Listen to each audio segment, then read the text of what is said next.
મોરબીમાં છેલ્લા દિવસોમાં કોરોના સંક્રમણ વધતા ઢગલાબંધ પોઝિટિવ કેસીસ સામે આવ્યા છે, ત્યારે પરિસ્થિતિની સમીક્ષા માટે જિલ્લાના પ્રભારી સચિવ મનીષ ચંદ્રા મોરબીની મુલાકાતે આવ્યા હતા।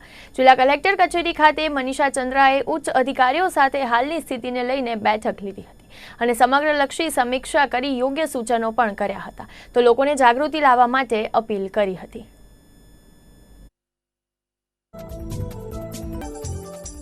કોવિડની પરિસ્થિતિને ધ્યાનમાં રાખીને મોરબી જિલ્લાના પ્રભારી સચિવ શ્રી માનનીય Manisha Chandra madam, secretary ICDS દ્વારા આજે કોવિડની સમીક્ષા માટે અહીંયા મિટિંગ રાખવામાં આવી છે। તેમાં આરોગ્ય વિભાગના અધિકારીઓ, રેવન્યુના અધિકારીઓ અને SP શ્રી અને જિલ્લા વિકાસ અધિકારી શ્રી આ મિટિંગમાં હાજર છે। નગરપાલિકાના અધિકારીઓને પણ હાજર રાખવામાં આવેલ છે।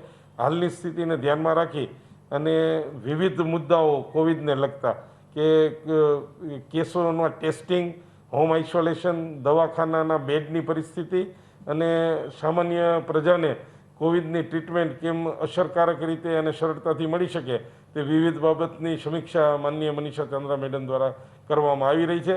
આ ઉપરાંત કોવિડ કેર સેન્ટરો શરૂ કરવાથી માંડી અને રાજ્ય સરકારમાંથી દવાનો જથ્થો અને રેમડેસિવિર ઇન્જેક્શન પૂરતી માત્રામાં સરળતાથી મળી શકે તે બાબતોની પણ આજે ચર્ચા કરવામાં આવેલ છે।